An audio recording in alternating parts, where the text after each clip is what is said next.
മാന്യ പ്രേക്ഷകർക്ക് പ്രശ്നങ്ങൾ പറഞ്ഞാൽ യൂട്യൂബ് ചാനലിലേക്ക് സ്വാഗതം.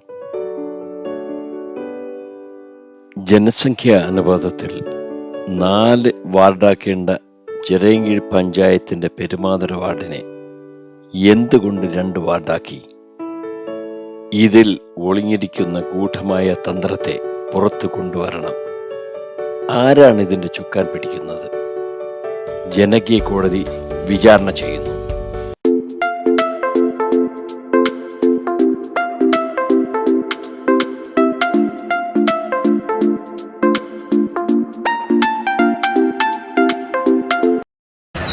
പെരുമാതുര പഞ്ചായത്തിൻ്റെ നിലവിലുള്ള പ്രശ്നങ്ങൾ അറിഞ്ഞല്ലോ.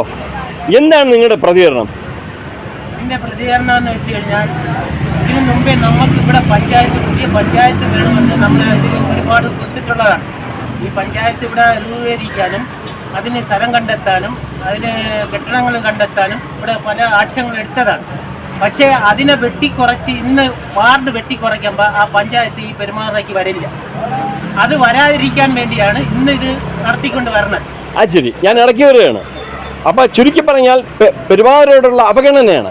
ഒരു പഞ്ചായത്തിന് വേണ്ടി ഇനി ആരും ശബ്ദം ഉയർത്തരുത്. ഇനി ഒരു പഞ്ചായത്ത് ഇവിടെ വരാൻ പാടില്ല. പെരുമാതുരയ്ക്ക് ഇനി ഒരു പഞ്ചായത്ത് വരാൻ പാടില്ല. അതിന് വേണ്ടിയിട്ടാണ് ഈ വാർഡ് വെട്ടിക്കുറയ്ക്കുന്നത്. വാർഡ് വെട്ടിക്കുറയ്ക്കുമ്പോൾ ഇതിന്റെ രീതിയിൽ ഒരു പഞ്ചായത്ത് വരയില്ലല്ലേ. അതിന് വേണ്ടിയിട്ടാണ് ഇത് ഇപ്പൊ ഇങ്ങനെ തുണിഞ്ഞ് ഇങ്ങനെ ഉണ്ടാക്കി വരണമെന്നാണ് എന്റെ ഒരു ഇത്. ജനാധിപത്യത്തെ കശാപ്പ് ചെയ്യുന്ന രീതിയിലുള്ള പ്രവർത്തനമാണ് നടന്നുകൊണ്ടിരിക്കുന്നത്. പെരുമാതുരയോട് കാണിക്കുന്ന നന്ദിയോടാണെന്ന് അവഗണനയാണ് ഈ കാണിക്കുന്നതെന്ന് നല്ലപോലെ അറിയാം നമുക്ക്.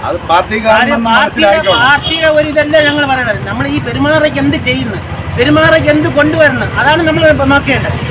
അല്ലാതെ പെരുമാറുരയെ അവഗണിച്ച് കണ്ട് മറ്റുള്ള ഇത് കൊണ്ടുവരാൻ വേണ്ടിയിട്ടല്ല. ഇവിടെ ഒരു വാർഡ് വെട്ടിക്കുറയ്ക്കുമ്പോൾ ഈ പഞ്ചായത്തിൽ ഇനി ഒരു പഞ്ചായത്ത് രൂപീകരണം ഉണ്ടാവില്ല. അല്ല, നമ്മുടെ വിഷയം ഇപ്പൊ പ്രശ്നം ചർച്ചയിൽ ഉരുത്തിരിഞ്ഞ് വന്നിട്ടുള്ളത് 4 വാർഡാണ്. ഈ 4 വാർഡ് എന്ന് വെച്ച് കഴിഞ്ഞാൽ ഇപ്പൊ തന്നെ നമ്മൾ ഈ നിലവിലുള്ള വാർഡിൽ എന്തെങ്കിലും ഒരു പദ്ധതിയോ ആനുകൂല്യമോ കൊടുത്തു കഴിഞ്ഞാൽ ആ ജനങ്ങൾക്ക് അത് എത്തുന്നില്ല. ഇനി ഈ വാർഡ് ചുരുക്കുമ്പോൾ എത്ര പദ്ധതി ആളുകൾക്ക് കൊടുക്കും, ജനങ്ങൾക്ക് കൊടുക്കും, ആരെയൊക്കെ അത് വാങ്ങിക്കും എന്ന് നിങ്ങളൊന്ന് ചിന്തിച്ചു നോക്കിയാൽ അപ്പോൾ അറിയാം. നന്ദി, നമസ്കാരം. വാർഡ് വിഭജനം ഒരിക്കലും അംഗീകരിക്കാൻ സാധിക്കില്ല. ജനങ്ങളെല്ലാം ഒറ്റക്കെട്ടായിട്ട് ഇതിനെതിരെ പ്രതികരിക്കും. Thank you very much.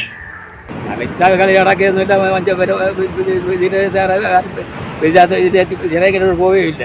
നമുക്കറിയാം, ഈ നമ്മുടെ മത്സ്യത്തൊഴിലാളികൾ അവരുടെ ഉപജീവന മാർഗം ചെയ്തുകൊണ്ടിരിക്കുകയാണ്. അവർക്ക് കിട്ടിക്കൊണ്ടിരിക്കുന്ന ആനുകൂല്യം ഓൾറെഡി വളരെ കുറവാണ്. അതും കൂടെ ഇല്ലാതാക്കാനുള്ള പരിപാടിയാണ്. അതിനുള്ള ശ്രമം ഈ ബാർബറി വെട്ടിച്ച് ഇല്ലാതാക്കിയവന്മാർ ശ്രമിക്കുന്നുണ്ട്. ശരിയാണ്. നിലവിൽ 3 വാർഡ് വെട്ടിച്ചുരുക്കി 2 പോകും. അത് ഒരു കാരണവശാലും പറ്റൂല. അടക്കാത്ത നടപടി നിങ്ങൾ പറഞ്ഞിട്ട് കാര്യമില്ല. അവരല്ലേ പറയുന്നത്, ആറ്റാറല്ലേ പറയുന്നത്. അവർ പറയുന്നില്ല. അപ്പൊ ശക്തമായിട്ടുള്ള പ്രതിഷേധിക്കാൻ തന്നെ തീരുമാനിച്ചു. ശക്തമായിട്ട് പ്രതിഷേധിക്കും. Okay. Thank you very much. നമ്മുടെ ചിറയൻകീഴ് പഞ്ചായത്തിലെ തീരദേശ വാർഡുകൾ വെട്ടിച്ചുരുക്കി 4 എന്നുള്ള 2 കാര്യം അറിഞ്ഞല്ലോ. എന്താണ് അതിനെ കുറിച്ചുള്ള അഭിപ്രായം? നിലവിലുള്ള നമ്മൾ നേരത്തെ കുറേ ഇതൊക്കെ ചെയ്തിട്ടുള്ള പെരുമാതുര പഞ്ചായത്ത് എന്നുള്ള ഒരു സംവിധാനത്തെ അത് നിലവിലത് വരാതിരിക്കാനുള്ള ഒരു സംവിധാനം കൂടിയാണെന്ന് തോന്നുന്നു. ഇതിങ്ങനെ അട്ടിമറിക്കാനാണെന്ന് തോന്നുന്നു. ഇതിങ്ങനെ നിലവിൽ 2 വാർഡാക്കി വിടുന്നത്. തീരദേശത്ത് ഏതാണ്ട് ഇത് 12ാം വാർഡ്, 1800 മേളിൽ ഓട്ടുള്ള ഒരു വാർഡാണ്. 10ാം വാർഡ് 10ാം വാർഡ് 11ഉം 12ഉം അതേ തന്നെ ജനസംഖ്യ കൂടുതലുള്ള വാർഡാണ്. നിലവിൽ ഒരു വാർഡ് അധികം വരേണ്ട സാഹചര്യമുള്ള ഒരു വാർഡാണ് നമ്മളെ നിലവിലെ 10ാം വാർഡ് എന്നുള്ളത്. അവിടെയാണ് ഈ വെട്ടിച്ചുരുക്കി മൊത്തത്തിൽ 2 വാർഡാക്കുന്ന ചുരുക്കി പറയാൻ ഒരു തീരദേശ പഞ്ചായത്ത് പെരുമാറുര പഞ്ചായത്ത് വരുന്നതിനെ അതിനെതിരെയുള്ള ഒരു നീക്കമായിട്ടാണ് തോന്നുന്നത്. എനിക്ക് തോന്നുന്നത് അങ്ങനെയാണ്. കാരണം നമ്മൾ കാലാകാലമായി കുറേ കാലം പെരുമാതുര പഞ്ചായത്ത് നമ്മൾ ആവശ്യപ്പെട്ടുകൊണ്ടിരിക്കുന്ന ഒരു സംവിധാനം. ഇതിപ്പോൾ ഈ സിസ്റ്റം ആകുമ്പോഴത്തേക്കും പെരുമാതുര പഞ്ചായത്ത് നമുക്ക് ചുമ്മാ അവകാശപ്പെടാൻ പറ്റാത്ത സാഹചര്യമുണ്ട് നിലവിൽ പറഞ്ഞത്. അഷ്റഫേ, നമുക്ക് ചിറയൻകീഴ് ഗ്രാമപഞ്ചായത്തിൽ ആണ് നമ്മുടെ പഞ്ചായത്ത്, നമ്മുടെ ഈ പ്രദേശം ഉള്ളത്. എന്നാൽ നമ്മുടെ അപ്പുറത്തും ഇപ്പുറത്തുള്ള പ്രദേശം എല്ലാം തീരദേശ പഞ്ചായത്തിലാണ് നടക്കുന്നത്. കടനങ്ങളായിക്കോട്ടെ, അഞ്ചിതങ്ങളായിക്കോട്ടെ. നമുക്ക് പ്രത്യേകം ഒരു പഞ്ചായത്ത് അവർ അനുവദിക്കുന്നുമില്ല, ഉള്ള വാർഡ് വെട്ടിച്ചിരിക്കുകയും ചെയ്യുന്നു. അതെന്താണ്, നമുക്ക് അത് അംഗീകരിക്കാൻ പറ്റുമോ ഈ സംഭവം? പഞ്ചായത്തിനെ വെട്ടി ചുരുക്കാതിരിക്കുന്ന അങ്ങനെ അംഗീകരിക്കാൻ പറ്റില്ല. അതായത് ഉള്ള വാർഡിന് പിന്നെ കാരണം ഇപ്പം നമ്മൾ ഈ 10ാം വാർഡ് മുതൽ പെരുമാതുറ പുഴ വരെ ഇപ്പോൾ നമുക്ക് 3 വാർഡാണ് അല്ലേ? ഈ 3 വാർഡിൽ ഒരു വാർഡിൽ മാത്രമാണ് വോട്ട് വളരെ കുറവുള്ളൊരു വാർഡ്, 12ാം വാർഡ്. ബാക്കിയുള്ള വാർഡെന്ന് പറഞ്ഞു കഴിഞ്ഞാൽ വോട്ട് കൂടുതലുള്ള വാർഡുകളാണ്. അതിൽ ഒരു വാർഡ് കൂടെ 11ാം വാർഡ് വോട്ട് കുറവുള്ളൊരു വാർഡാണ്. പക്ഷേ ഇതിൽ ഒരു വാർഡ് കൂടെ വരുന്നതാണ് നല്ലതെന്നാണ് എൻ്റെ അഭിപ്രായം. ആ വാർഡ് വരുന്നതിനെ അട്ടിമറിക്കാനുള്ള നീക്കം കൂടെയാണ്. അങ്ങനെയാണെന്നാണ് എനിക്ക് എൻ്റെ.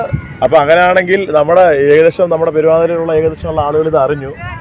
ഒരു ജനകീയ പ്രക്ഷോഭം എല്ലാം ഉണ്ടെങ്കിൽ നമ്മളെല്ലാവരും ഒരുമിച്ച് രണ്ടാമത് എല്ലാ രാഷ്ട്രീയ പാർട്ടിക്ക് ഓൾറെഡി പറഞ്ഞു കഴിഞ്ഞു.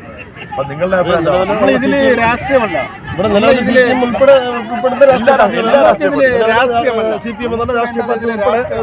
ചർച്ച ചെയ്യുന്ന വിഷയം തന്നെയാണ്. അപ്പൊ ഇത് നമ്മള് വോട്ടേഴ്സ് കുറവെന്നല്ല, 11 വോട്ടേഴ്സ് 1200 മേളിൽ വോട്ടേഴ്സ് ഉള്ളതാണ്. പോളി ചെയ്യുന്ന വോട്ടാണ് 700-800 വോട്ട്. അവിടെ പോളി ചെയ്യുന്ന വോട്ട് അത്രേ ഉള്ളൂ. 1200 മേളിൽ വോട്ടേഴ്സ് ഉള്ള ഒരു വാർഡാണ് 11. ജനസംഖ്യ കുറവുള്ള വാർഡെന്ന് പറയാൻ പറ്റില്ല. അപ്പൊ ഈ നീക്കത്തിനെതിരെ ഒരു ജനകീയ പ്രക്ഷോഭം ഉണ്ടാവുകയാണെങ്കിൽ നിങ്ങളുടെ പിന്തുണ എങ്ങനെയായിരിക്കും? നിങ്ങളെ മുമ്പിൽ നിന്ന് ഞങ്ങൾ പ്രക്ഷോഭം നടത്തുക തന്നെ ചെയ്യും എന്നാണ്. Okay, thank U.